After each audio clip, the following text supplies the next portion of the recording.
तो ये बात है कुछ 1000 साल पहले की, जब रामू और श्यामू नाम के दो दोस्त हुआ करते थे।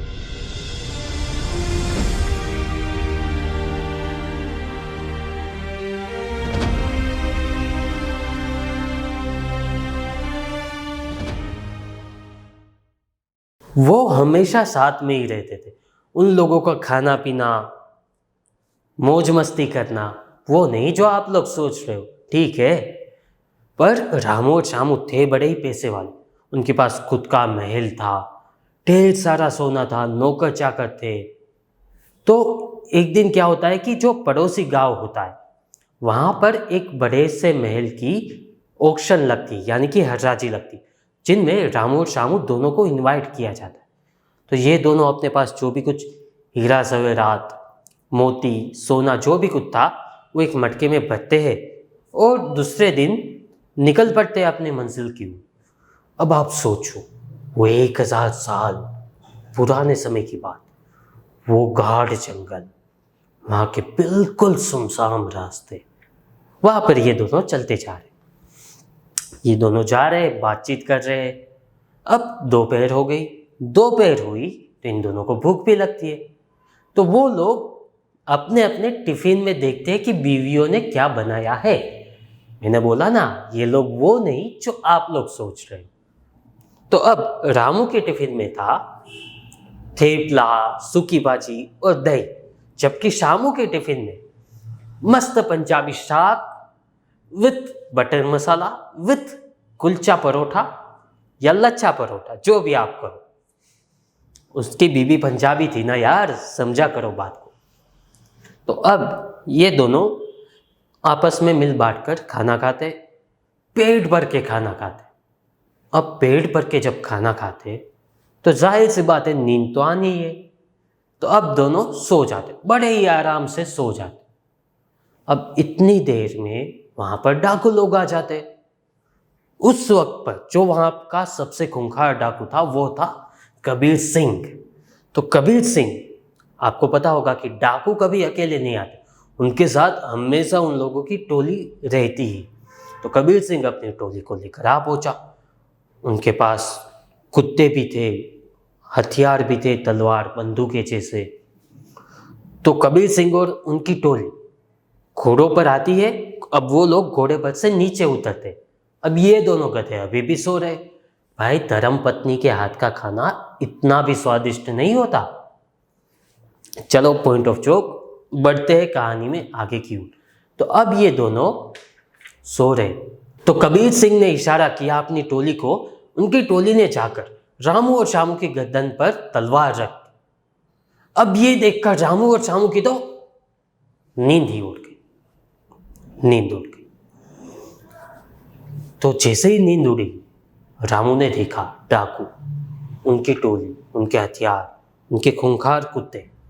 तो रामू ने क्या किया, अपने पास जो भी कुछ था, हीरा, मोती, जवेरात, सोना, वो सब कुछ सामने से जाकर कबीर सिंह को दे दिया।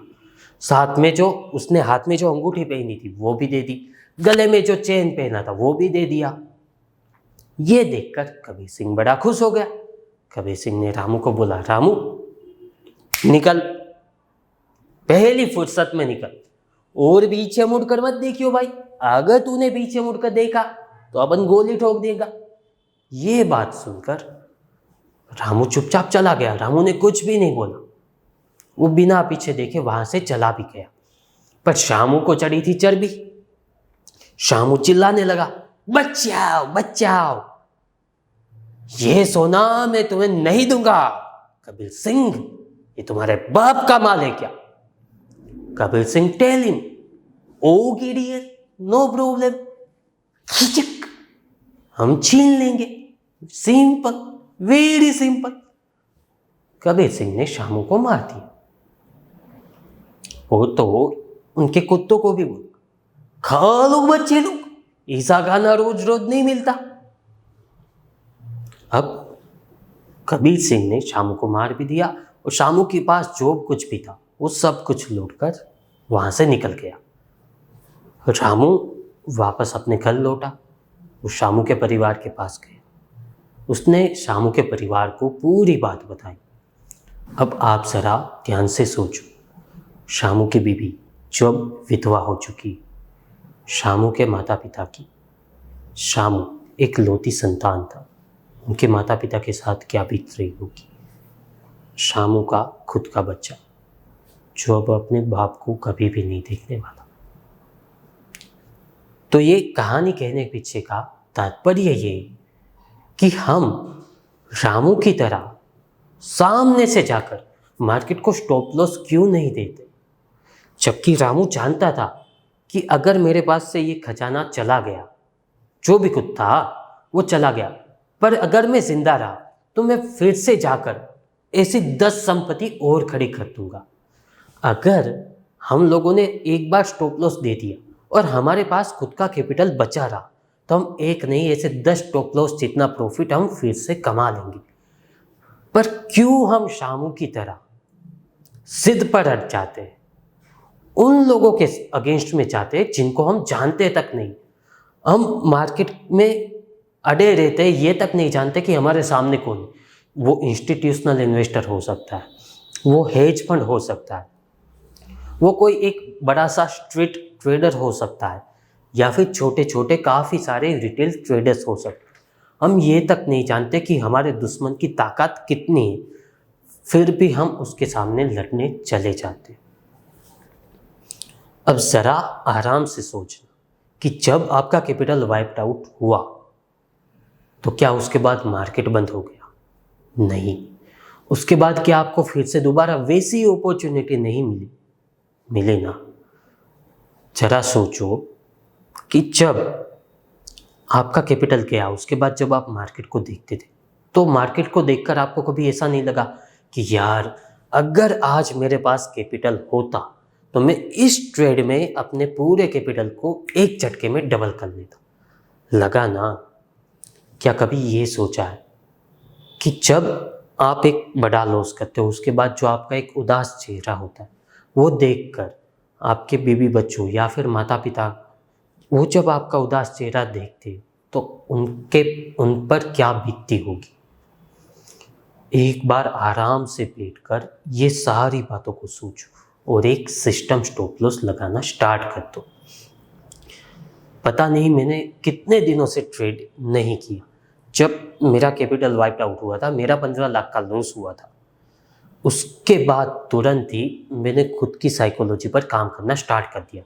मैं खुद की साइकोलॉजी पर कितने दिनों से काम कर रहा हूँ। अब ये काम करते करते मैं आज उस लेवल पर पहुँच गया हूँ कि stop loss, target, profit loss, risk management, money management, over trading, या फिर आप कहो कि पोजीशन साइजिंग को बढ़ाना, इन सब चीज़ों से भी ऊपर एक चीज़ होती है। जब मैं अपने दिमाग में झांक रहा था तब मैंने इस चीज़ को नोटिफाई किया या फिर आइडेंटिफाई किया। वो चीज़ के बारे में शायद ही आज तक किसी ने बात भी की होगी। पर आप ही समझो कि अगर मैं उस चीज़ के बारे में अभी बात करके उस वीडियो को अपलोड कर देता हूँ तो आप समझो कि 90 सब्सक्राइबर है, 20-25 व्यू आते तो उस चीज़ की कोई वैल्यू नहीं होगी। तो जब भी मेरे 1000 प्लस सब्सक्राइबर चले जाएंगे तब जाकर मैं उस चीज़ को या फिर वो राज जो आपकी पूरी ट्रेडिंग सिस्टम को ही बदल देगा वो बताने वाला हूँ। ठीक है, हालांकि अब मेरे पास ट्रेडिंग का कैपिटल भी है, इनफ कैपिटल है, पर फिर भी मैं ट्रेड नहीं कर रहा हूँ। क्यों? क्योंकि अभी भी यहाँ पर काम चल रहा है, इनको शार्प किया जा रहा है।